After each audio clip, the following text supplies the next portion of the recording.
Meus queridos, bem-vindos à nossa nona aula da matéria de Cristologia. Estamos dando continuidade nessa matéria central de teologia das ciências cristãs, por assim dizer, ou teologia cristã. Conforme já falamos em outras aulas, essa é uma matéria central, é o coração pulsante das demais matérias. Essa matéria ela vai desaguar, por assim dizer, em todas as outras matérias da teologia sistemática, pela importância que ela tem. Alguém disse, eu concordo, que Jesus ele é a chave hermenêutica das Escrituras, visto que ele está em todos os livros da Bíblia, em todas as doutrinas montadas das Escrituras. Jesus é corpo presente, por assim dizer. Então vamos aqui. Estamos com as edições IBAD, para quem tem o material em mãos, matéria Cristologia, como falamos, página de número 75, capítulo 2, iniciando, Cristologia dos Evangelhos Sinóticos.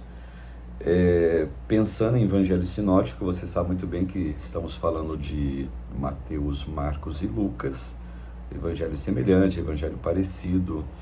Lembrando um fato que eu acho que é importante, já citamos isso para vocês também, mas só para frisar, existe apenas um único evangelho, apenas um evangelho. Claro que ele é visto, ele é olhado, por assim dizer, por 4 pessoas, incluindo João agora, mas João não está elencado nesse termo técnico de evangelho sinótico, apenas os demais, ou Mateus, Marcos e Lucas. Muito bem, há séculos teólogos têm observado e estudado as diferenças entre os evangelhos sinóticos, conforme falei, de Mateus a Lucas, e também o evangelho de João, que não está nesse termo. Os evangelhos sinóticos são assim chamados por compartilharem uma mesma perspectiva sobre Jesus e relatar em grande parte os ensinamentos de Jesus e relatos sobre seu ministério. João, por sua vez, ele trata de eventos e ensinamentos diferentes e apresenta uma outra perspectiva sobre Jesus. Essas perspectivas dos sinóticos e João não são contraditórias, deixar bem claro isso, né?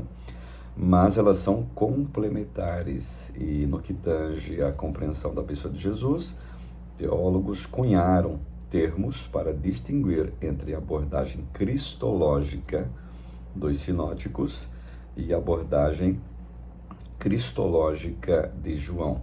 Existem 2 abordagens bem diferentes. Eu vou dar um exemplo. A abordagem cristológica de Mateus é Jesus como Messias. A abordagem cristológica de Marcos é Jesus como servo. A de Lucas é Jesus como homem perfeito.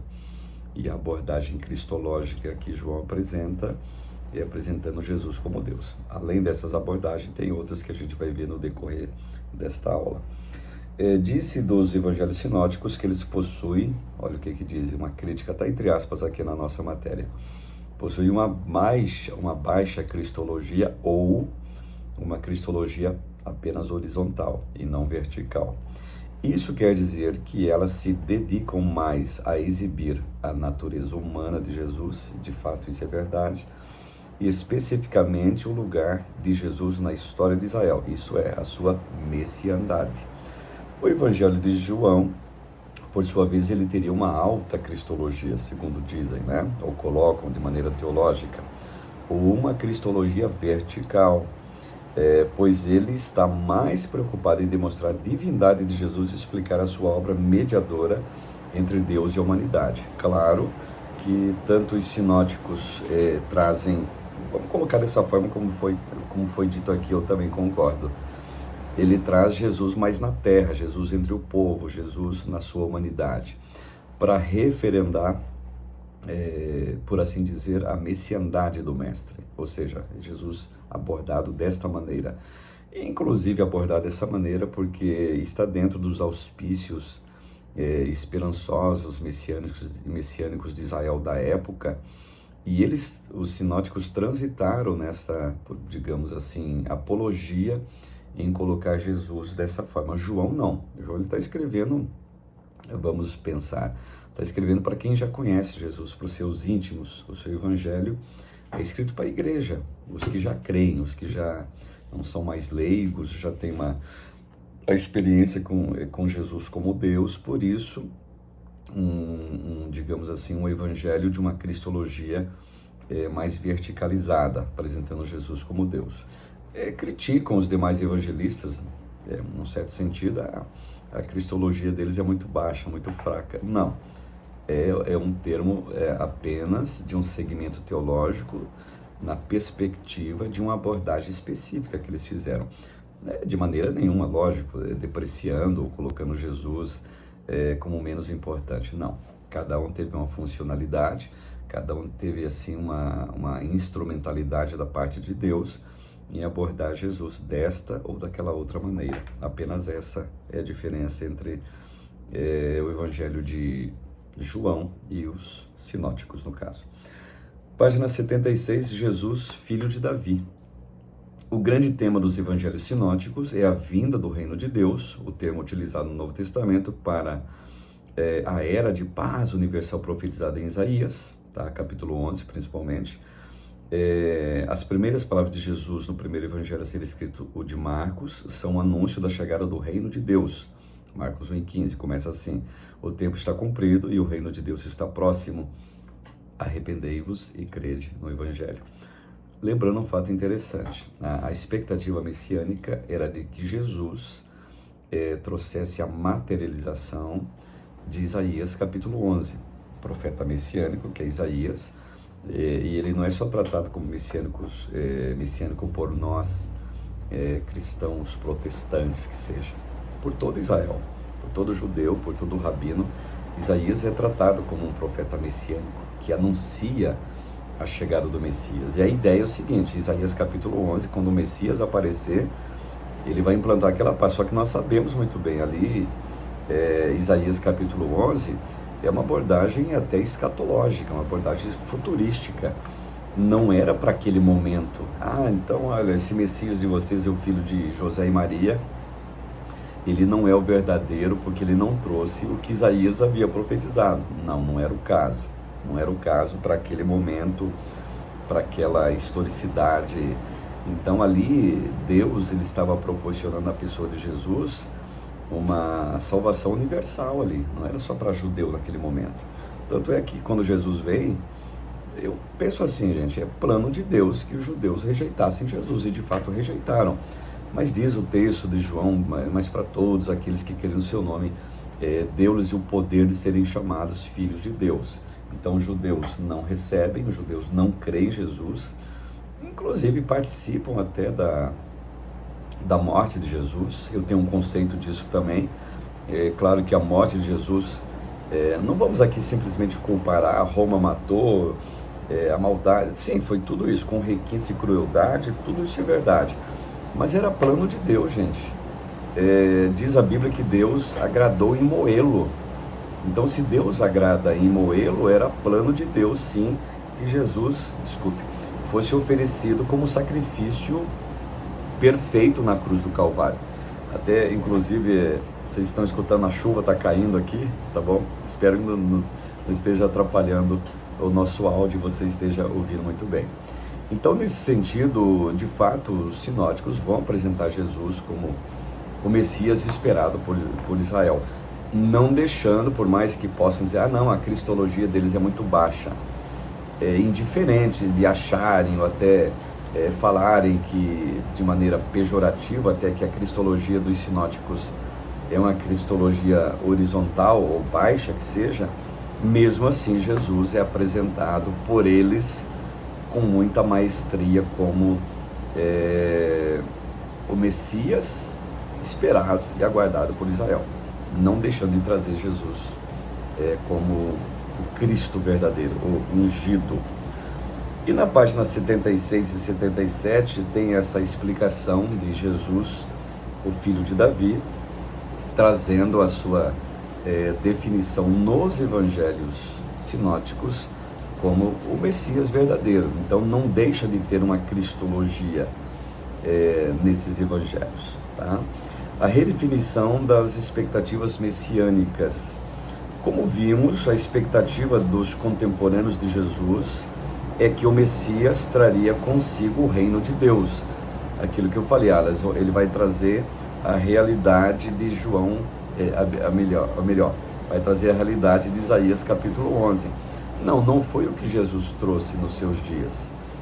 Tanto é que Jesus, você vai observar que ao longo da sua pregação, do seu ensino aqui na terra, ele chega à seguinte definição, até redefinição para os seus ouvintes.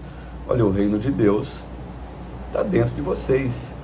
Jesus chega a dizer o seguinte, olha, o reino de Deus não vai vir com aparência humana, e vai vir pessoas dizendo, olha, o reino está aqui, o reino está lá, ou está em qualquer lugar. Jesus até dá uma advertência dizendo, não é para dar crédito para quem falar que o reino já estava implantado, fisicamente falando, que seja governamentalmente falando, monarquicamente falando. Jesus nunca trouxe isso, gente, nunca foi intenção. Jesus veio trazer, que eu vou chamar aqui de introspecção, mudança de dentro para fora. Aqueles que eram os senhores das religiões da época, que abrogavam para si a única e verdadeira revelação das Escrituras, seja fariseu, saduceu, essênio, herodiano, que seja, foram os maiores críticos de Jesus e também foram os maiores alvos das críticas de Jesus também da época. Então essa ideia de um reinado físico, na ideia de Isaías capítulo 11, que era a grande expectativa para aquele momento, evidente, nós sabemos, por A mais B, que não foi o que Jesus trouxe. Então, de fato, Jesus ele redefine a expectativa messiânica. Está aqui bem elencado na página 78, página 79, na página 80 também, a ideia do que Jesus trouxe na época. Filho de Deus e filho do homem. Ou seja, Jesus ele traz essa definição, página 81 aqui, e essa ideia de filho de Deus, filho do homem, ela vai aparecer nos evangelhos sinóticos, que diz aqui até inclusive, nos sinóticos Jesus é mais comumente chamado de filho de Deus por outros, enquanto se refere a si mesmo, olha só, em 69 ocasiões distintas como filho do homem. João, inclusive, ele usa ambas as expressões livremente no seu evangelho.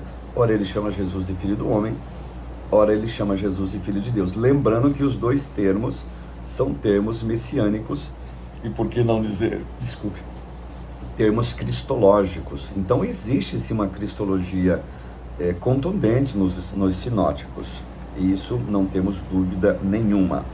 E essa questão de filho de Deus, filho do homem, está bem explicado aqui na página 81, página 82, e eu quero trazer para vocês aqui uma questão para reflexão, para fechar essas questões que trouxemos aqui para vocês.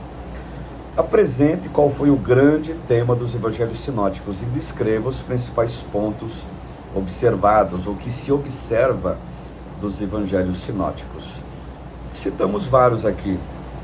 A questão de Jesus como filho do homem, a questão de Jesus como filho de Deus, a questão de Jesus que traz uma redefinição do messianismo, a questão do reino que Jesus vem implantar dentro das pessoas, uma mudança de vida.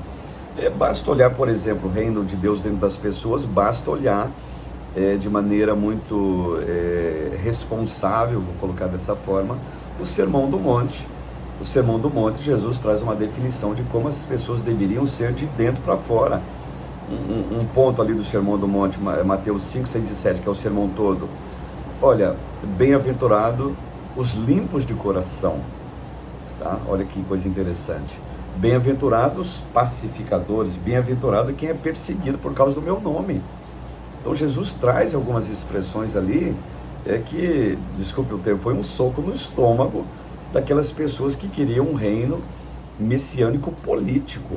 Então, para aqueles que pensaram que Jesus iria arregimentar um grande exército, todo mundo armado, com espada na mão, e vamos até Roma, vamos tirar o imperador do trono, vamos tirar o Pilatos do trono aqui da Galileia, vamos tirar o Herodes do trono da Judéia, e fazer com que eles sejam agora os nossos vassalos, e a gente vai deixar de ser... Não, essa expectativa não foi a que Jesus trouxe. Não foi a ideia para aquele momento, né? Trazer um reino interior.